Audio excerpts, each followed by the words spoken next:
Welcome to my video. Today I am going to show you how to make another Valentine craft using dollar store products again.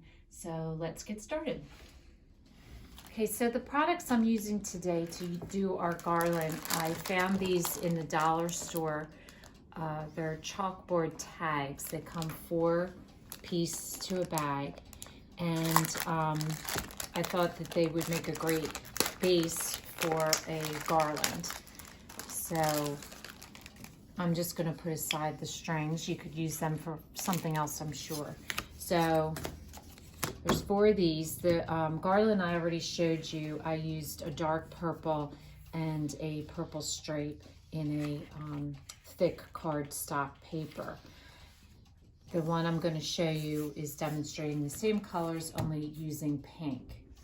Now, if you notice, the other items you're going to need is I am using 2 different types of ribbon, one for the back of the garland and one for the bows, tacky glue, fabric scissors, a hole punch, a pencil, and regular scissors. And then I am using a printer to do this. If you don't want to put any type on your hearts, you can just do them plain if you don't have a printer. So let's get started. The first step you're going to do is take your plain paper and you're going to print the words that you want on your hearts. Now, the paper that I got, which coordinated with this, is larger than a printer size paper. So what you're going to need to do, which is what I did here, is you're going to cut the paper down to a regular size paper so that you can feed it through your printer.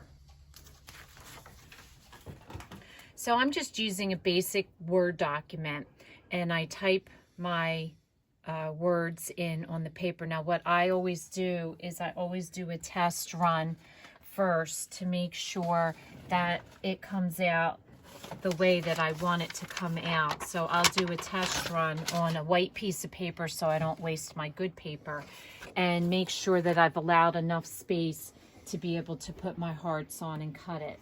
So then once I determine that that's correct, then I'm just going to feed my color paper into my printer.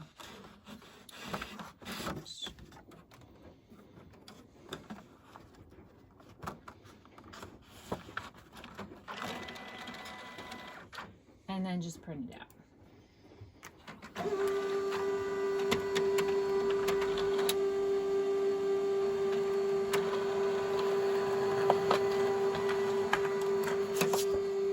So now I have the print right on my paper, and now I'm just going to trace out my hearts, and the type will be on there.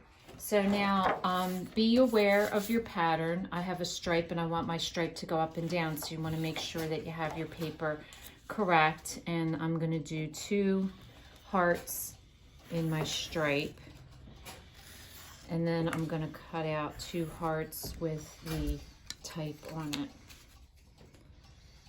So just make sure they're positioned correctly.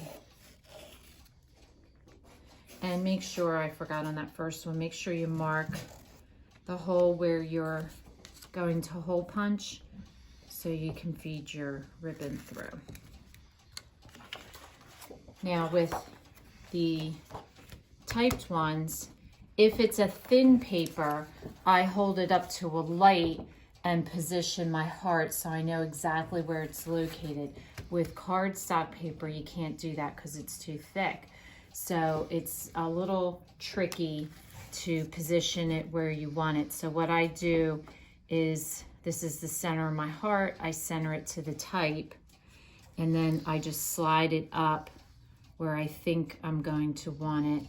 And then this is the only time I do the tracing on the front. Usually I do the back so that it doesn't show, but I do it really lightly until I make sure it's positioned where I want it.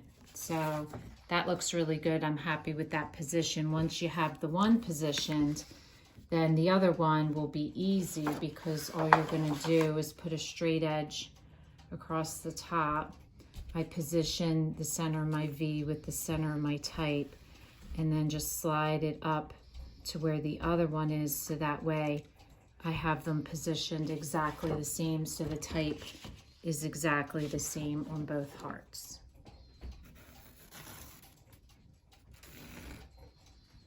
Okay, so once you have your hearts cut out, the next thing you want to do is punch a hole in each of the hearts where you've already marked it off. And then after you punch your hole, you're going to want to take your glue and put it down and rub it smooth with your finger so it's all over it, and glue each of your shapes onto the heart. Okay, so what I'm doing is I'm going to lay out a thin piece of pink satin ribbon, and then I'm going to use about 12 inches, 4 pieces cut for the bow. And so what I'm going to do is I'm going to feed this through the hole, because that's going to be my back ribbon. And then I'm going to feed the ribbon here and tie it into a bow. So that way when the bow is done, I pull that tight, and you can then adjust your hearts where you want to position them and how long you want your ribbon to be.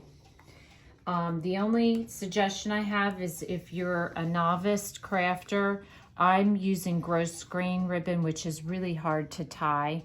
I would recommend using a wired ribbon, a satin wired ribbon, and you can use any thickness. This one is thinner than the purple one that I had showed you earlier, so the thickness doesn't really matter, but the type of ribbon, if you're just a beginner, this is kind of a harder ribbon to deal with. Okay, so I tied my first one off, so I'm going to go to my second one. Make sure that your ribbon is not twisted in any way. So you want to put your second one on. So again, you're going to feed a loop through the back, and then you're going to put your ribbon through the loop,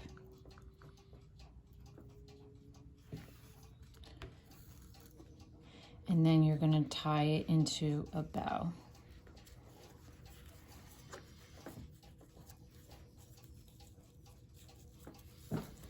And with the gross grain ribbon, you got to tie really tight to get that to tighten up for you.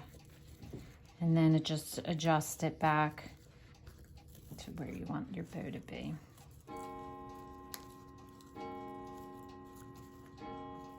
So next thing you want to do is just trim. Because I have a narrow ribbon, I'm only going to do an angle as opposed to a V. So you just want to trim each of your bows. Now the nice thing about this design is I can move my hearts and adjust them to exactly where I want them, and I want to do it the same length as I did my purple one. So I'm just going to trim off the ends. And all I'm doing, because I am doing mine on a window, so all I'm going to do is make a loop at the end. Make sure it's straight. And I'm just going to tie a knot and leave that loop, and that's how I'm going to hang it. So you want to do that at each end, like so. And then do it at the other end as well.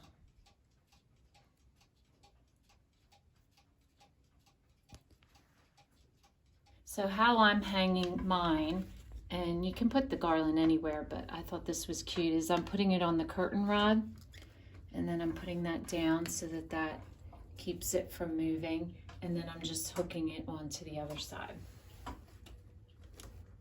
And so there you have a cute garland that can hang on any door or in a window, or you can make it longer and put it on your mantle. So if this is your first time watching, welcome, and please don't forget to subscribe. If you want to receive future notification of posts, hit the bell. And if you like this video, please give us a thumbs up. Thanks for watching, and we'll see you again soon.